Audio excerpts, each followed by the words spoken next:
Dominikus lahir pada tahun 1170 di Calaruga, Spanyol.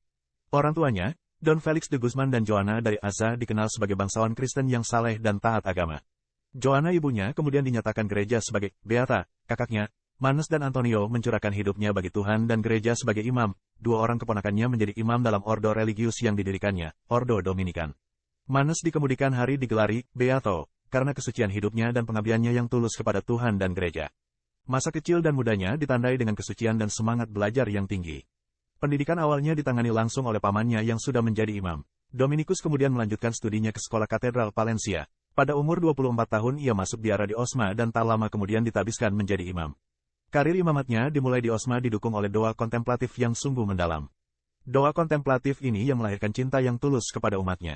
Karya apostoliknya dimulai sejak tahun 1203 ketika aliran bidah Albigensianisme melancarkan serangan terhadap kebenaran iman gereja.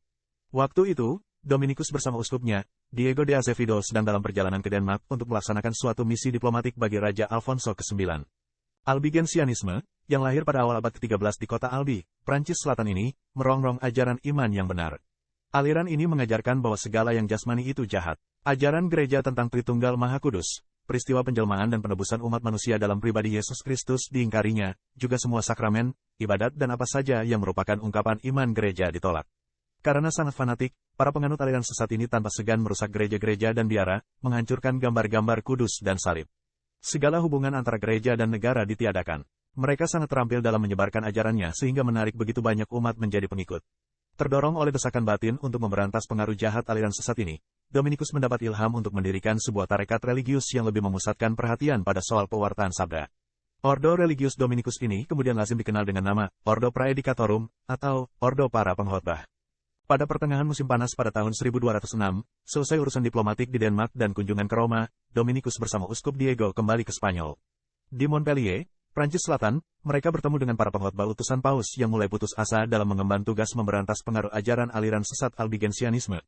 Mereka berniat meninggalkan hidup biaranya karena gagal dalam tugas pewartaannya.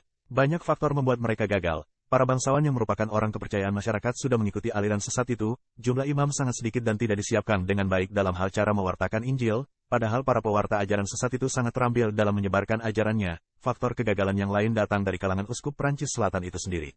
Mereka acuh tak acuh terhadap bahaya yang menggoncang ajaran iman yang benar, dan lebih getol dalam hal-hal duniawi. Menghadapi keputusasaan para utusan Paus, Uskup Diego dan Dominikus menasehati mereka untuk terus mewartakan Injil Kristus meskipun banyak rintangannya. Mereka dinasehati agar meniru teladan para rasul dalam pewartaan Injil, memasuki pelosok-pelosok dengan berjalan kaki tanpa membawa uang dan makanan, dan bergaul rapat dengan rakyat yang sudah sesat. Diego dan Dominikus dengan setia menemani mereka dalam kegiatan pewartaan itu. Hasil yang dicapai cukup lumayan, meskipun masih ada juga kegagalan. Uskup Diego dan Dominikus serta Uskup Fug dari Tolos, Prancis Utara terus mendampingi para pewarta dalam perjuangan besar memberantas pengaruh jahat Albigensianisme. Pada tahun 1214, Dominikus mendiskusikan bersama rekan-rekannya rencana mendirikan sebuah tarekat religius.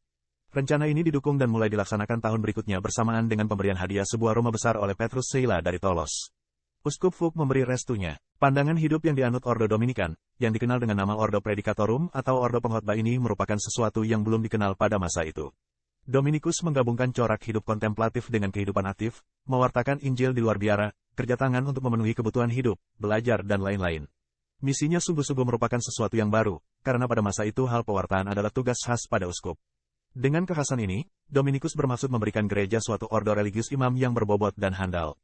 Restu atas berdirinya Ordo Dominikan ini diperoleh ketika Dominikus bersama Uskup Fug mengikuti Konsili Lateran IV di Roma pada tahun 1215. Sri Paus Innocentiu III berjanji meneguhkan ordo itu apabila Dominikus sudah memiliki suatu aturan hidup membiara yang terbukti ampuh dan sebuah gereja sebagai tempat misa kudus dan upacara lainnya. Kedua tuntutan Paus ini akhirnya terpenuhi. Dominikus bersama rekan-rekannya sepakat memilih aturan hidup Santo Agustinus dan menyusun konstitusi ordo mereka. Uskup Fug mempercayakan gereja Santo Romanus di Tolos kepada Dominikus. Di samping gereja itu, Dominikus mendirikan rumah biaranya yang pertama.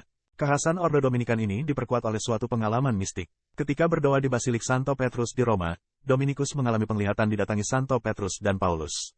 Petrus menyerahkan kepadanya sebuah kunci, dan Paulus memberinya sebuah buku. Kepadanya Petrus dan Paulus berkata, "Pergilah dan wartakanlah Injil, karena engkau telah ditentukan Allah untuk misi pelayanan itu." Kecuali itu, dalam penglihatan itu pun Dominikus menyaksikan para imamnya mewartakan Injil ke seluruh dunia. Di Prancis Selatan sendiri, karya pewartaan itu sulit sekali dilaksanakan karena kerusuhan politik dan militer. Karena itu, Dominikus memutuskan untuk mewartakan Injil di wilayah Eropa lainnya seperti Spanyol dan Paris sambil tetap menggalakkan pewartaan di Tolos dan Proli. Dari wilayah-wilayah itu, Dominikus mulai melancarkan misi universal ordonya ke berbagai daerah. Untuk mempertegas ciri khas ordonya, Dominikus mengundang imam-imamnya untuk membicarakan berbagai hal penting seperti pendidikan para imam Dominikan, kegiatan pewartaan, kepemimpinan ordo dan penghayatan kaul kemiskinan. Oleh imam-imamnya, Dominikus sendiri diangkat sebagai pemimpin ordo pertama. Ia pun diangkat sebagai pemimpin misi kepausan di Lombardia tatkala umat di wilayah itu diresahkan oleh ajaran sesat. Bersama Kardinal Ugolino, Dominikus melancarkan perlawanan gencar terhadap berbagai ajaran sesat. Pekerjaan di Lombardia sangat menguras tenaganya. Dominikus meninggal dunia di Bologna pada tanggal 6 Agustus tahun 1221 setelah menderita sakit keras. Kesucian Dominikus sungguh luar biasa. Ia seorang pendoa yang merasakan benar makna kehadiran Allah.